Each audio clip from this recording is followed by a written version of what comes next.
I can't believe it, man.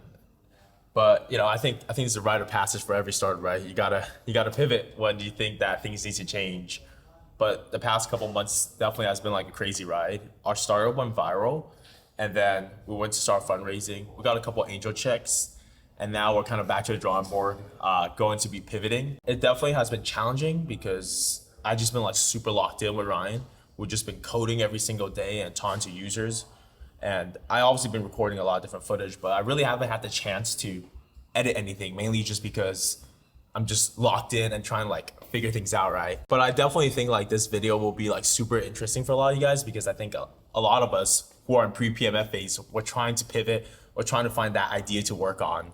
And since I have so much backlog footage, I'm also be sharing kind of like the mindset of going through this, how we kind of approach this as a team, and how we eventually kind of landed on something that we're also excited to work on again. But honestly, Ryan, it's so nice to kind of get back to making videos again with you instead of just being in the coding all day. So got to edit up a lot of footage right now that's not in chronological order, but should definitely be a good video. I'm going to get to work right now first. Going 100 on the 99, dress code is a suit and tie. All the things I do, if I don't do them, that's my suicide. Wake up from my dream and in my seat up on the 25. Lock up on my thoughts, they get to talking when they come alive. Keep my mental health, keep going down, I just keep getting high. So I finished meeting with the team right now, and we actually decided that we're going to be pivoting, which is always a really tough decision, especially for the past 3 months. We've just been coding nonstop, and we wrote a lot of code, so it's really hard to let go. We took a gamble on a method that we think could have turned out really cool, but the product just wasn't there. I believe that we built something really cool, and there were moments I'm like, man, like this is really badass, but it just never crossed a useful point, and it just wasn't consistent enough. I'm not gonna lie to you guys right now, it definitely stings, it's definitely hard, but what can you do, right? Just got to keep moving, just got to keep it pushing. Now we're basically left with 2 choices that we kind of narrowed down to, and both of them do require us rewriting the whole code base. The first one is stick with this similar idea using edit videos. That obviously has benefits because our learnings from talking to video editors and different content creators and people who want to make videos do cross over. The second one is just to make a brand new app, talk to a brand new ICP and start working with them instead. I'm keeping that option open mainly just because I want to have a clear mind, and maybe there is something that really do interest me and that I'm excited to build. What we're kind of going through right now, in my opinion, is definitely one of the most challenging things about building a startup, and it's the uncertainty, right? But I say it all the time too, is I chose to build a startup by myself. No one's forcing me to do it. I still love building startups, and in life and in startups, you can't just take the good, you also got to take the bad, right? Definitely going to be a rough patch moving forward, but just trying to keep the entrepreneurial spirit going and get back to building one day at a time. I know I definitely need some sleep right now, so I'm going to hit the bed first, and I'll talk to you guys soon again.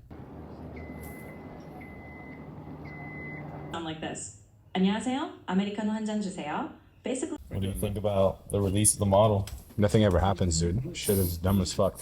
What about you, Jack? Dude, this is my favorite graph that's ever happened right here. Greater than 69, 52 is greater than, wait.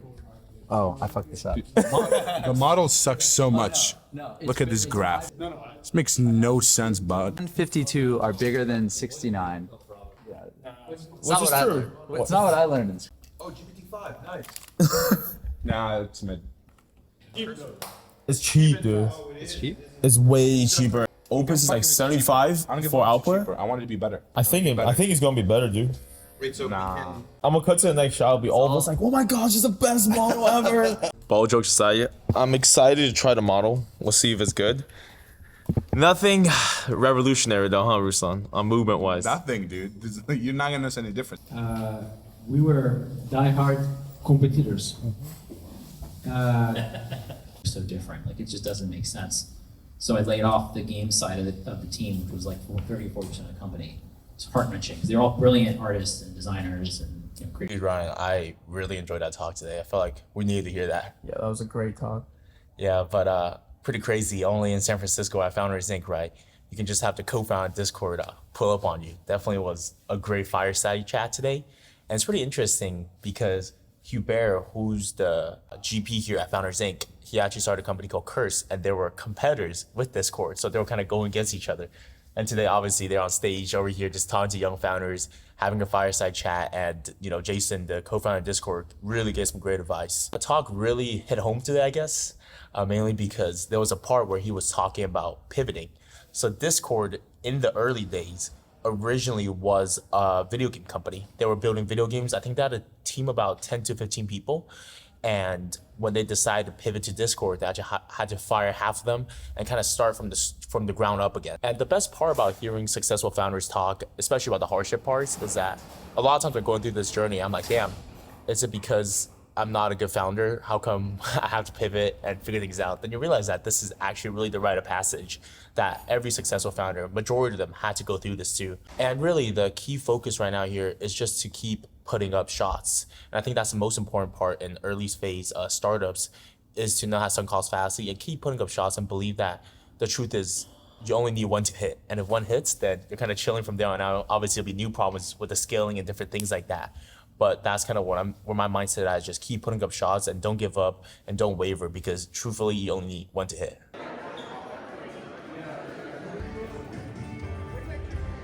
What time do You usually stay here. till dinner? How's your work going? It's going well, dude. We're just trying to get the week started right. We're at Slam right now, locked in. You got Dante over there, dialed in. What's your mobile consumer advice? This guy nomads too. We're just travel everywhere. I go to Vancouver next. My mobile consumer advice is to do B2B, bro. Crazy. It's always greener, bro. Everybody, that's what I'm saying, bro. It really is grass is always greener. Everybody in B2B says, damn, I should have done consumer and never took money.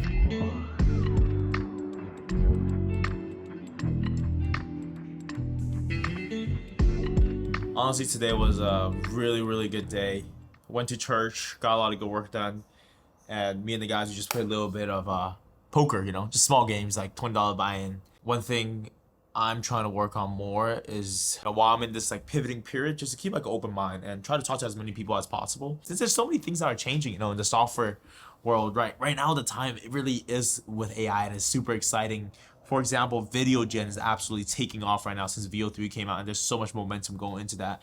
I don't think I really want to go into video gen. It just doesn't really interest me.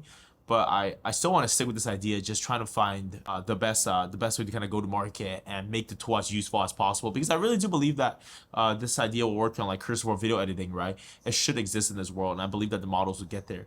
The question is, I do have the patience for it. While I'm also in this more middle ground period where I'm kind of experimenting too, just one thing I'm telling myself too is I'm not going to be sacrificing the things I know that will help me make better decisions to make me happier in my life anymore. Things like I'm not going to work until 10 and then go sleep by 10:15, because what ends up happening is my sleep quality goes down because I'm dreaming about work, and that just isn't really healthy for yourself, right? I'm also not going to not go to church anymore, because I know that the more it makes me happier, I want to keep my faith close. And if I can make better decisions, that means my startup will also accelerate and do better. Because I already know Ryan and I, we can sit in that chair, we can work 12, 14 hours a day, 7 days a week. That's not a problem. But adding those little things in my life really, really helps me mentally to make good decisions. And the last thing I want is that I have tunnel vision and I miss out on the bigger picture, on the big opportunity.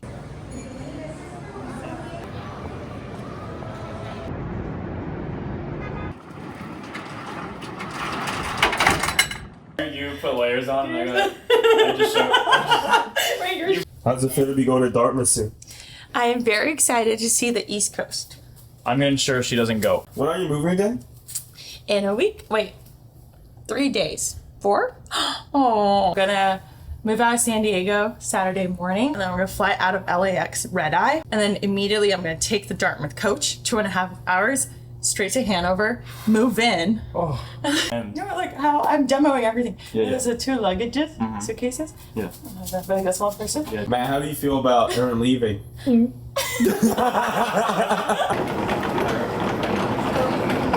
Ready to go back to San Francisco, Ryan? Yeah, bro. I'm so excited to go back. But it's definitely been a good trip. I had to go to Vegas for a conference. Also moved all of our stuff out from there because we're living there for a couple months. Obviously came home, see my family, saw my sister before she moved. But every time we go back to different places, just like so trippy, because I still remember 3 years ago when me and you, Ryan, we were just at my mom's house. We turned my sister's spare bedroom into an office, and we just learning the code and working it all out of there. But eventually, we actually moved to Vegas because we were out of cash, and Vegas was just so much cheaper, so we can get our own place and live and work out of there. I still remember, man, when we were in Vegas, we were just coding all day, and things just weren't working. So we were like, okay, we have to find a way to get to SF. So we just sent it. We just moved our stuff in the storage unit, and we just moved to San Francisco. And every time I come home, dude, it reminds me of like how grateful I am, honestly, to be able to be like building in San Francisco, because in the past, like, it really took a lot of work to get there for us, man. It took like 2.5 years of grinding, and eventually someone like giving us a chance, like, Hubert and Founders and Grind, so the first check. Being back home was really great. Seeing family, feel recharged again, kind of getting out of the city a little bit, because when you're just in the city all the time, all you think about is work. Now I feel like we can go back with like a new perspective. I'm just so excited to work. Sometimes you gotta lose your grip to hold some better things. I lie in bed with hope that one day my own phone will ring. Labels OTL, I just be telling them I'll do my thing. I hope that one day I'll have confidence to learn the same. I'll learn some opportunities. What are you hacking on, bro? Just kind of hacking on this kind of node-based workflow. I think something that we messed up on the first one was we focused too much on the visual stuff. But I've been messing around with this transcript stuff. It's pretty cool. You can get really accurate with this kind of node-based workflow. So What does it look? Let me see. yeah, so I can kind of show you how it works. Wait, can you pull on this screen? Because this screen's glaring hard. So what you can Take do is- 3, bro. Take 3. You're getting this to work, bro, so there's no Basically, what glare. you can do is upload your video here, and it's gonna go through this workflow, this node-based workflow. We've been talking about that. I feel like the transcript stuff. It's so much more accurate. I think just the models, with the visual stuff, it's really not there yet. But with the transcript stuff, you can get really accurate. I definitely do believe the visual stuff will get there too, though, but I you think gotta find a wedge to survive first. I think it'll get there eventually, but right now I think the move really is transcript based. Off the top of my head, kind of the two kind of wedges that we think can perform well with this tech is first is just general long form to short form clips, and the second one is really just any kind of talking head clips. Kind of anyone who just has that type of footage where you just kind of talk to the camera, I think can perform really well with this iteration of the product. All right, man, you go do that. I'm gonna keep exploring though. Sounds good.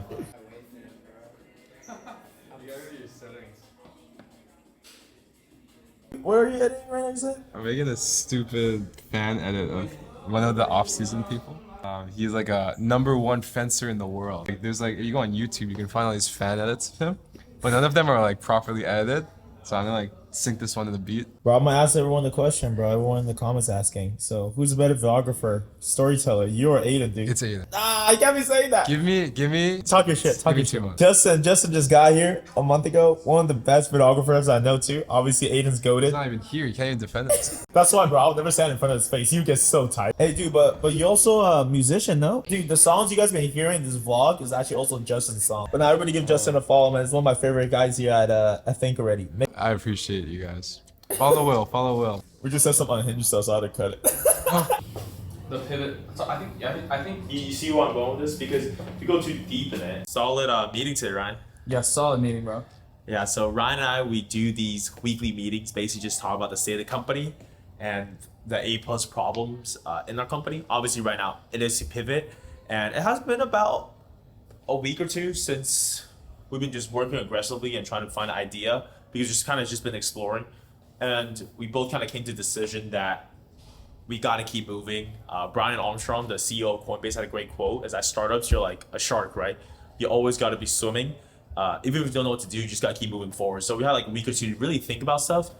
But after we discussed, we believe that we want to stay in this same idea, but we're still going to get rid of our old code base and have like a brand new way of implementing. So not like a super hard pivot, but obviously, 3 months worth of code is going to be gone. And the main reason that we have decided on this is actually because I think about this way of editing videos with AI that can automate a lot of mundane tasks for video editing. Obviously, I'm also super passionate about video editing, since I also do edit all my videos. I just really believe that this idea can come to life. And I believe that the problem when we were working on this, when we discussed as a team, is that it was an implementation problem. We really chewed on more than, what was the term we're again? Chewed on more than you could bite? Bit off more than we can chew. But anyway, we bit on more than we could have chewed. So now we're gonna actually niche down more to a specific use case, revamp the front end to be like more of a node-based interface compared to a chat-based interface, so the AI can be more accurate. So it can trim like long-form podcast video into short-form videos, adding subtitles, everything like that, like repurposing, and also helping video editors with talking head videos. So a lot of transcript-based stuff to really just not just make something cool, but something extremely useful. I definitely feel super fired up to work right now just because I've just been feeding to get back to coding. So I'm also really happy that excitement's coming back and just, ready to lock in. I'm still so terrified that y'all will never like the sound. I feel subconscious, but I really started this for me. Tired from my chasing all this bread, I hope it's gluten free. Bro, I'll be allergic if we eating all this bubble tea. If I'm eating food, you better shoot me a kid with the mobile Cybertruck setup? The mobile, we got the Starlink getting us internet here. Let's put this here, right? Now we're giving it power here. We're good. We got a mobile office. This is how it's done. How do you usually work? Here we go. So here's what we do. We get the mobile desk out.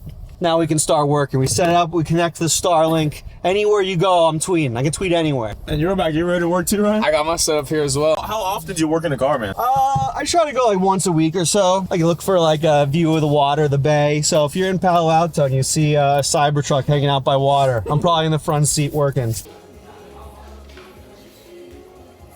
How you guys feeling about the festival right now? Dude, it's turning out This pretty is the best sick. day of my life. Wait till 3,000 people show up, huh? That's the worst day of my life. I feel like I'm at the carnival. All right, just getting started, man. It's gonna be a lot of people.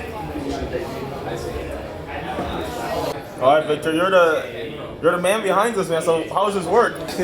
We can separate it on to show the model how model can handle, for example, to peel off the film from this tape, double-sided tape. The other day I asked Ryan, I was like, yo, Ryan, you looking for a full-time job, bro? He's like, right now, I'm building Roblox games. Are you serious? You're building I am Roblox? serious. Basically, big bro, low bro right here, bro. Was that a little racist? I don't think. Let's jump him. I don't think I can include that. Huh? Alex, man, what's going on? You're being recorded. I don't know whether you'll be seen, but you're being recorded. I assumed the setup resulted in me getting recorded. About to get on a car right now. I made this front end. Everything was looking good. I finished it this morning. I was like, oh, it's solid. So I kept coding on top of it. Of course, one of the settings that I was going to demo as a feature just broke right now. And we're about to get on a call, like literally probably in like 5 seconds when this call starts. Time to fix it. This is why you get the right version of software and you don't push updates before a demo. Glad we can get on a call. We kind of have like a new version of software. Originally, the last time we talked, the demo you watched, originally we had that chat interface, right? It went pretty decent. It was a little bit rough because we're still missing a couple pages. It's only been a couple days. Obviously, we've been working on the new version of Clova. But something I have been thinking about that what we did wrong last time is that my job now is to, in this early phase, how I look at it, is to de-risk everything. That is the key thing of a founder, of a CEO. What I'm trying to de-risk right now is this. I'm trying to see when I get on these calls, if people are willing to pay for the product. What I've seen a lot in the previous version of the product, we have a lot of signups, is that people are willing to use something if they find it interesting. And they will come back and try it a couple of times if they see it's interesting. But they won't pay for something if they just only find it interesting. They will only really pay for something they find useful or provide. That's something I'm trying to focus more on, is to find quickly if people are willing to pay for it and how much value they are getting from the product. One of my favorite quotes of all time is still, is this a painkiller problem or is it a vitamin problem? A vitamin is something you're kind of take like, oh, preventing something in the future. It might be helpful, right?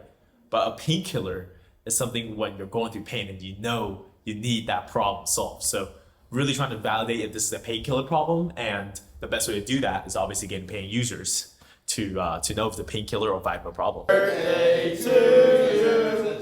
Happy birthday, dear. Speech. Let's cut the cake. How do you feel? How do you feel right now that you're 16 now?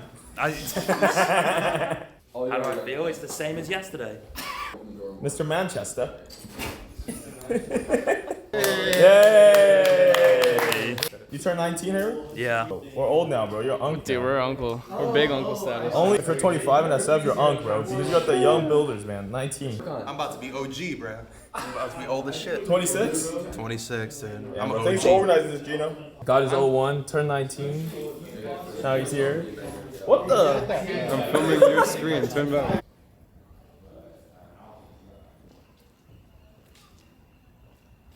The festival was too crazy, right? I know, the setup's all. Dude, so we came to work today. And if you look, that's my desk. Patrick can't work either, bro. That's Patrick.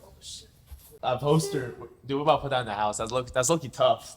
That's tough right there. Came in this morning and then hella of the off-season people, so that was like part of the program, just come in and start grabbing posters. All of a sudden I felt like a VC, man. I had like FOMO. Patrick, we have FOMO. This guy instantly was like, hey, nah, bro, like that one's mine.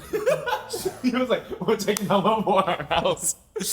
But no, dude, like the festival was really cool yesterday. I'm still surprised by like how big the space is actually in Founders Inc. Off season was a program that was for a lot of these college kids. So there was like hella young people here, right? And when I was working with these kids, it just made me realize that a lot of time the building a startup, really the most important thing is just be curious and have fun with it. They'll have really good energy and they're just excited to do it, right? And that's something Ryan and I have been talking about too. Have more fun and let my mind, just like my curiosity flow. Because what ends up happening is that when we have tunnel vision, we end up actually making wrong decisions. At the end of the day too, you know, it's kind of corny. Everyone says you got to enjoy the journey. I really just want to enjoy the journey again. Instead of just focus on output, I just want to have fun and enjoy the journey while building the company.